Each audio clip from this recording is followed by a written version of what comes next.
John Airy here with AinitCool.com, talking today with Terry Malloy, aka Ed Travis of AinitCool.com. We're talking Universal Soldier: Day of Reckoning with spoilers. This is with spoilers, folks. Be warned. So you've seen the movie, Yes. and you know a little bit about the Scott Adkins character.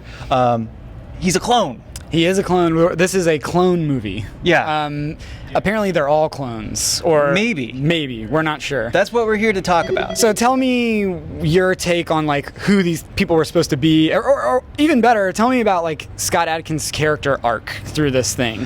That's what's very difficult for me, and I think that's what I had trouble with the movie. Mm-hmm. Is it's set up so you're supposed to figure out some of these epiphanies with Scott Adkins' character, but if you go into the film not understanding that this is like a brand new take on Universal Soldier, like a more grown up, a much more story driven take on Universal Soldier, it's hard to understand what's happening, and it kind of throws you off off a little bit. Yeah, like to the point of even you see a lot of sequences in first person perspective, like from Scott Adkins' character's perspective, kind of giving you the sense that like he's an unreliable narrator for us. We are not going to necessarily understand everything that's happening as it's happening because our character doesn't understand what's happening. And so you do kind of spend like the whole first act pretty like thrown off and off balance as to what's really going on and who these characters are. And it's kind of uncomfortable to watch from that perspective. Now, however, for me, that did actually work. It actually pulled me in because I wanted to know what the heck is going on. Yeah. Like, why this is so different. What the heck is going on? Well, we're still at the beginning here. Yeah. Like, okay, so Scott Adkins, he is a clone, but we don't know exactly how many clones there have been of Scott Adkins. Right, yeah. So I think we know that there are at least 2 or 3. Ooh. Because there was the one living in the shack. Yep. But is that the same one that went and killed the guy?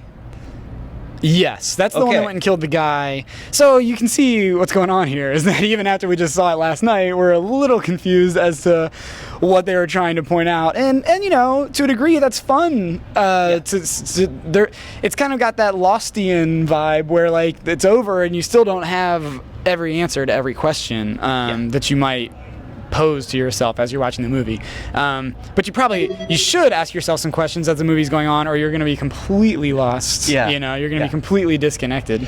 So and that got me thinking, well, all the clones are a certain age for the most part. They're like young men, maybe in their 30s or so. Yet we have Luke Devereaux, played by Jean-Claude Van Damme, and then Dolph Lundgren, who are definitely not young clones. Right. So were they clones of just older guys, or are they the original Universal Soldiers? Right, yeah. I think they have to be clones, there's no continuity at all. We've already discussed there's no continuity in this movie between the previous entries. But that said, I mean, they're still the same character names, you know, so you've got Lundgren's character has now died in every single Universal Soldier film that he's been in. He has to be a clone, right? He has to, but is he a clone of the clone? Right. Or is he a clone of the original? Just you could go forever on that one. What about like I want to get into a little bit of like the kind of the influences that it seems like John Hyams he talked a lot about the influences. Clearly Apocalypse Now is like heavily referenced to the point where the third act is kind of like, you know, turns Jean-Claude Van Damme into Colonel Kurtz, and it's not even like a subtle reference. I mean, he's like playing Colonel Kurtz in the movie, which is very interesting. I thought it worked well. I think that's very interesting, especially for a direct-to-video action film. You just don't see these kind of films like going and doing this kind of wild exploration of like legitimate, film. But they're doing it. On one hand, it can be a little sad to hear a director reference these film greats, these like icons, you know. He threw in some Cronenberg in there. Yeah, too. Exactly, and not see it necessarily succeed overwhelmingly. Right. But at the other hand, you know, I really dig that he's reaching out there and doing these wild things with this smaller budget film. Yeah. And so the Cronenberg stuff, I would say there was a lot of like body horror elements. Yeah. Like talk about that a little bit. Oh yeah, I mean when Atkins loses the fingers, and again it kind of throws you off because you don't really understand why his character is reacting that way to losing fingers. Right. It doesn't faze him, but he doesn't quite understand it.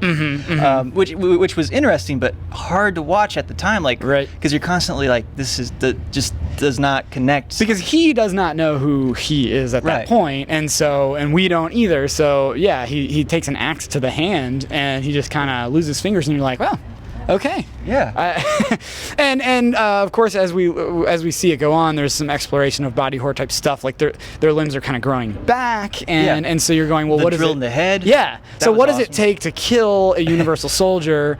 Or do they really die at all? Or can they just be regenerated over and over and over again? Which leads to, do they even have a soul? Right, which is cool stuff, and gets back to that, the Frankenstein references, and director John Hyams was talking about how he wanted this to be sort of like a Frankenstein's monster story, with Frankenstein's monster being the star of the film, which I think is all pretty cool.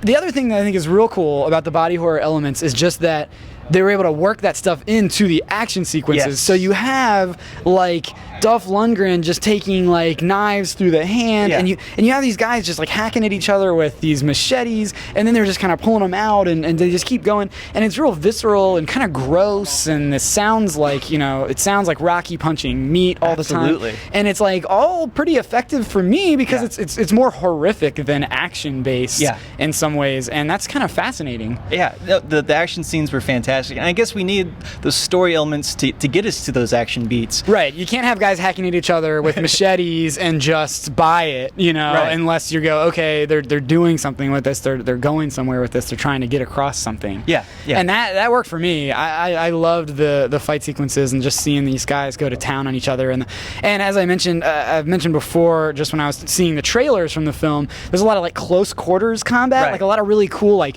gunplay, machete, and these small little underground bunker things, and I love that stuff. Yeah. It is reminiscent of the Raid in a little way, in a few ways, but that's the only way I'll actually reference the Raid in comparison to Universal Soldier: A Day of Reckoning, because the Raid is clearly a superior film. But absolutely, but I think we both liked. I think you liked it a little bit more than me. Yeah, I think I liked it more than you, only in that the mystery stuff kind of did hook me in, and I wanted to see where it was going, more so than being like frustrated at how different it was. Yeah. But I was still frustrated at how different it was, Yeah. I think it was a missed opportunity in that way. Yeah, but I don't know about you. I wouldn't mind seeing him try to reboot it again in a third try. Why not? There's no continuity whatsoever at this point. Throw this movie's continuity out the window and just start over again. I mean, I would find, I would get out there and try to help John Hyams find some money to do that. Hey, just keep redoing Universal Soldier as a different genre, like a different. It's kind of fascinating. It is. Well, those are our spoilerific thoughts on Universal Soldier: Day of Reckoning.